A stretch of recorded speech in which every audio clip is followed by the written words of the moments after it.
Assalamualaikum warahmatullahi wabarakatuh. Salam damai sejahtera buat kita semua. Shalom, namo buddhaya dan salam kebajikan. Saya Febi Mahendra Putra, Direktur Pemberitaan Tribun Network. Tribuners, tahun 2023 merupakan tahun politik yang luar biasa hangat, dan tahun 2024 kita akan memilih presiden baru serta anggota parlemen. Dan untuk keperluan itu Tribun Network berkeliling ke sejumlah kota di Republik Indonesia ini untuk ngariung, untuk ngobrol soal politik, terutama adalah pemilu 2024. Kita akan punya acara di Kota Semarang tanggal 25 Mei 2023. Dan satu di antara narasumber kita adalah Dr. Ferdinand Hindiarto. Beliau adalah Rektor Universitas Katolik Sugio Pranoto, Universitas swasta nomor 1 di Jawa Tengah. Akan saya sapa beliau. Shalom Pak. Shalom, selamat pagi Mas Febi. Ya. Pak In, ini luar biasa di tahun 2023 adalah tahun politik. Yap. Dan satu di antara isu penting adalah politik identitas. Yes. Bapak kan seorang psikolog yang mengawasi psikologi masalah, Pak. Apa sih Pak sebenarnya politik identitas dan bagaimana itu bekerja? Iya. Kami itu belajar di psikologi sosial, ya. Salah satu bagiannya adalah psikologi politik. Nah, dalam psikologi politik itu teori yang paling kuno, tetapi masih relevan, adalah teori identifikasi sosial. Artinya setiap orang, setiap individu itu akan mengidentifikasi dirinya kepada kelompok sosial tertentu. Ya. Kalau aku misalnya, agama saya ini, saya akan mengidentifikasi saya ke partai ini, ke calon ini. Oh gitu ya. Dan itu sesuatu yang sudah berlangsung puluhan tahun dan menurut saya sampai hari ini masih ada. Karena menurut saya naluri manusia mengidentifikasi dirinya dong kepada kelompok sosial yang relatif sama kan gitu. Tidak banyak orang yang bisa beridentifikasi dengan banyak kelompok. Ya. Kalau saya misalnya sih Mas sudah terbiasa dengan para haji, dengan teman-teman Chinese gitu ya. Ya. Saya nyaman-nyaman saja, tapi tidak banyak orang yang merasa nyaman ketika harus berada di kelompok yang berbeda. Itu teori identifikasi sosial. Kenapa politik identitas ini selalu dipakai ketika muncul kontestasi politik? Oke, karena paling mudah. Maksudnya karena gimana? naluri manusia selalu begitu. Dipancing sedikit, udah langsung mengidentifikasi semua. Jadi untuk meraih dukungan, metode paling mudah adalah politik identitas ya. Politik itu kan untuk mencapai tujuan kan sebenarnya. Nah kalau tujuannya menang ya sudah, yang penting aku menang.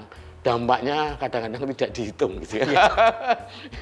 Nah bagaimana lalu di negara kita yang sangat beragam, itu memang jujur sangat rawan kalau menggunakan teori identifikasi sosial ini.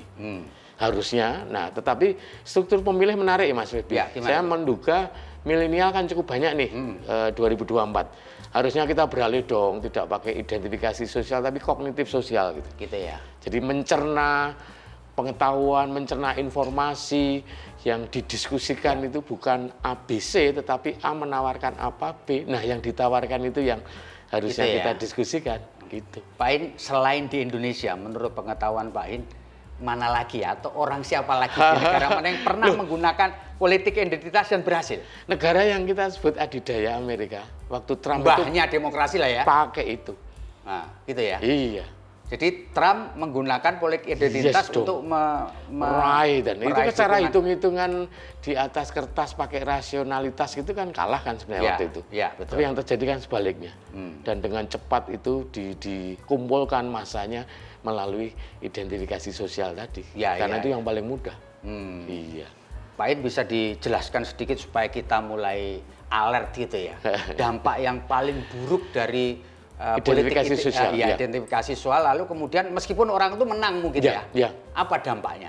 Dampak yang langsung muncul dan itu tidak bisa dihindari namanya in group out group. Artinya apa tuh? In group itu ya Anda teman-teman itu temanku, di luar ini musuhku. Jadi out group itu kayak mageri diri. Iya, mengeluarkan orang yang tidak identitasnya sama keluar dari kelompok. Itu out group. In group itu merangkel orang-orang yang identitasnya sama ke dalam kelompok. Nah ini kan dalam negara yang beragam kayak kita itu kan wow, sangat berbahaya menurut saya. Itu.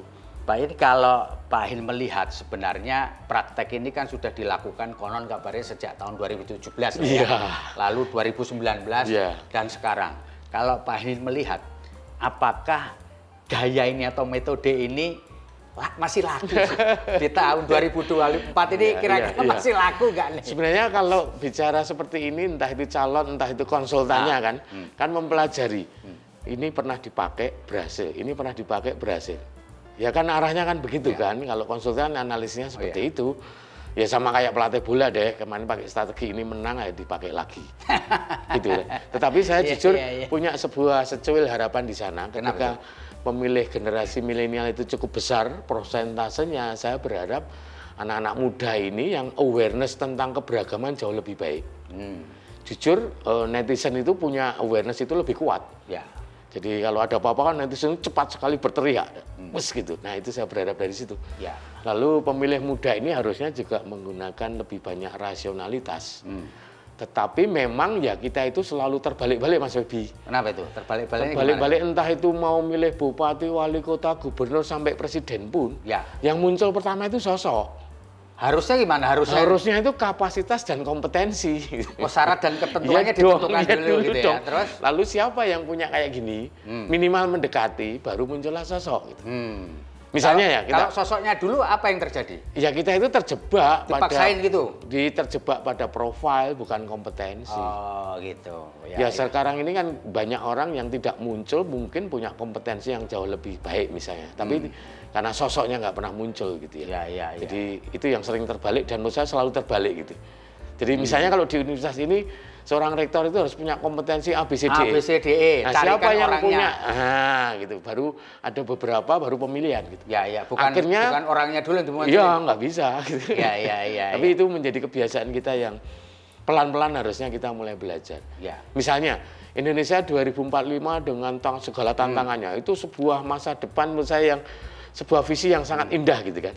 Kita menjadi negara yang kuat gitu kan, macan Asia lagi misalnya. Nah untuk bisa membawa ke sana butuh pemimpin yang kayak apa sih, yang punya kapasitas dan kompetensi seperti apa sih. Kalau sudah dirumuskan, baru siapa sosok yang memiliki kompetensi minimal mendekati ini, baru diadu. Kalau siapapun yang menang kan pas sudah punya kompetensi itu. Ya, misalnya ada 5 calon yang punya kompetensi seperti itu kan siapapun yang terpilih beres. Ini pertanyaan Pamungkas Pain.